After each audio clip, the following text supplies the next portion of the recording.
Quando você ouve a palavra ovelha, com certeza já logo imagina em um cobertor confortável ou uma roupa bem quentinha. Mas não é o bicho de hoje, você aí de casa vai aprender que elas são muito mais do que isso. Trazidas ao Brasil durante o processo de colonização europeu, as ovelhas, assim como os cães, possuem raças. Eles são bem dóceis, a ovelha ela vem perto, ela às vezes até pede carinho, né? E elas são adestradas na questão que elas se acostumam muito bem com rotina. E são animais muito inteligentes, então se a gente faz o mesmo processo todo dia, elas vão acostumar. E as mais jovens, elas veem, né, o que a mais velha está fazendo e imita e vai aprendendo como é que tem que fazer, o horário de comida, o caminho. Então elas são muito inteligentes que fazem o caminho certinho.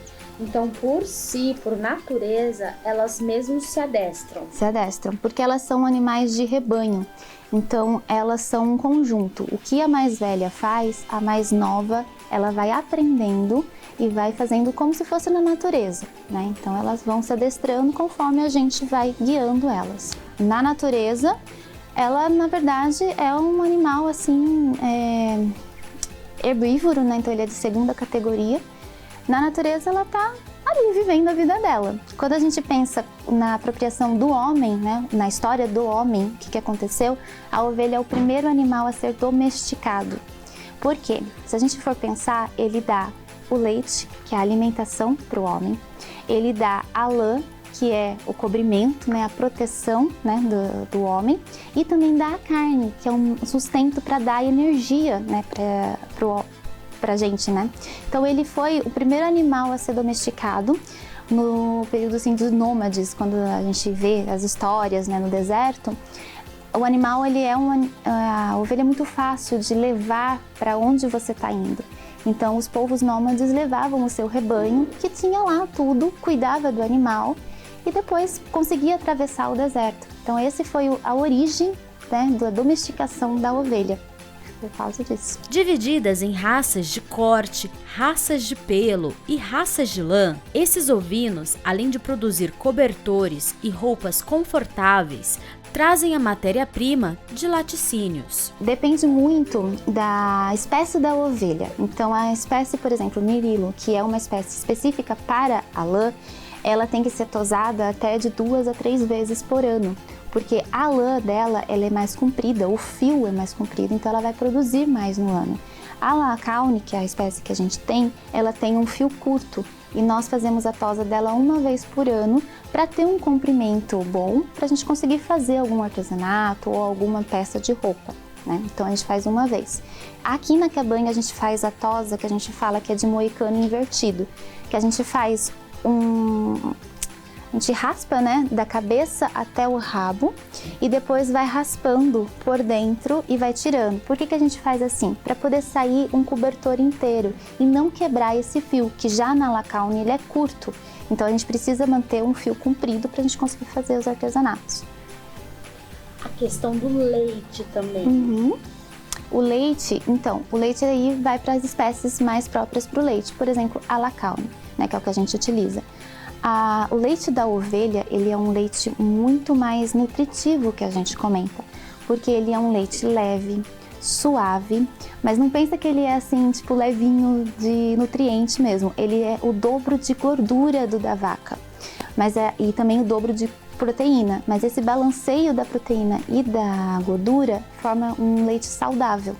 Tem uma outra questão, né, que a população também comenta, na parte da lactose. Né? Pode consumir leite de ovelha, de cabra? Pode. Quem tem intolerância à lactose, normalmente vai consumir o leite de ovelha e não vai ter nenhuma adversidade, nenhuma alergia, assim, apresentando. Né? Porque a lactose, ela é o açúcar que tem no leite.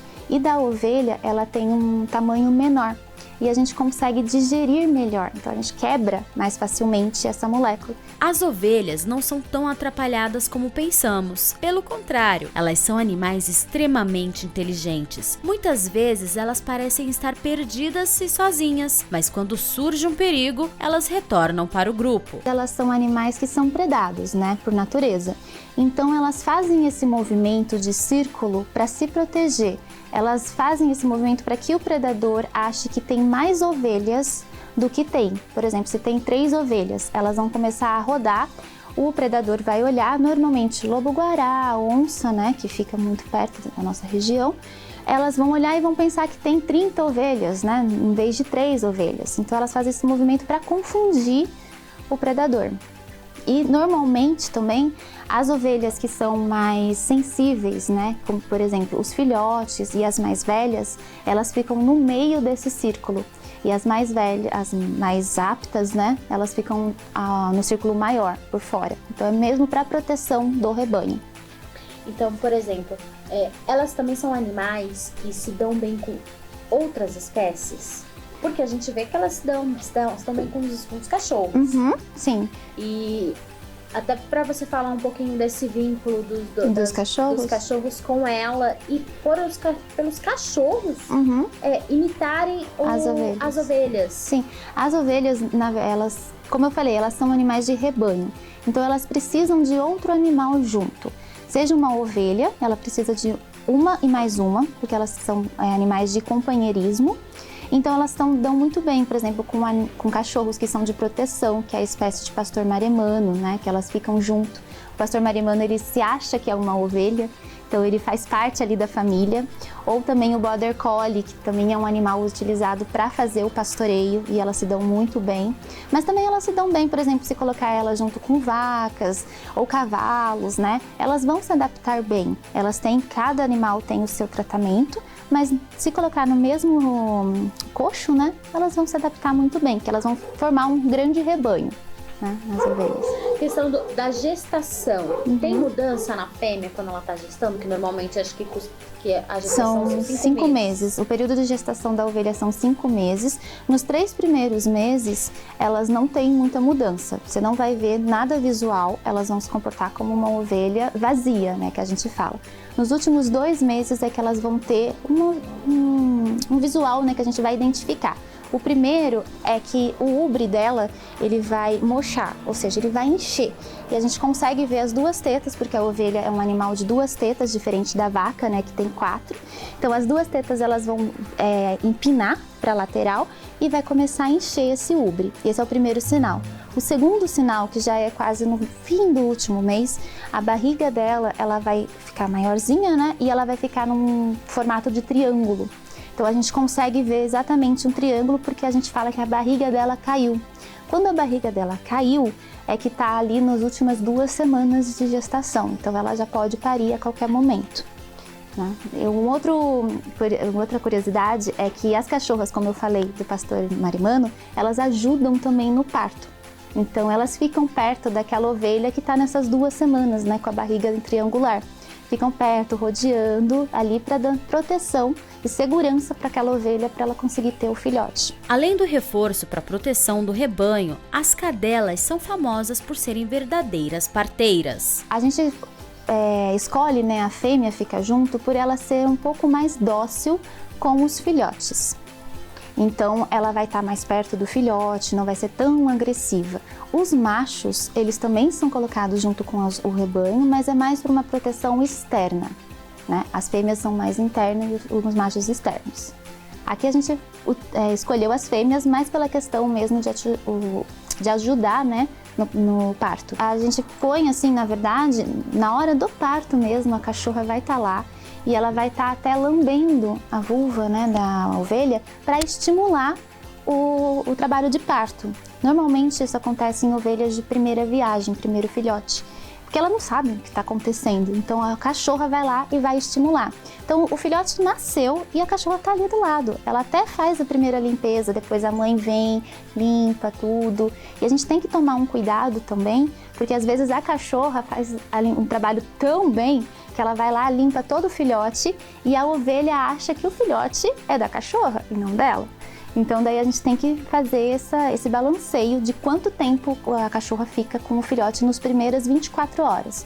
Depois, tranquilamente, a cachorra vai ficar perto, o filhotinho às vezes até, a gente tem casos, né, que os filhotes vêm e dormem junto com a cachorra, porque o pelo da cachorra é um pouquinho mais quente, né, tem mais pelinho, então ela fica lá junto e é muito fofinho ver a interação.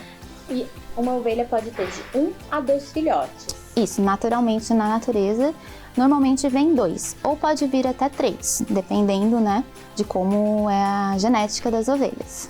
Mas normalmente a gestação é 2. Além de ser um animal de ótima visão, as ovelhas são um dos poucos animais que reconhecem e diferenciam o rosto humano. A ovelha, ela tem uma história, ela é mais perto dos dromedários do que da vaca.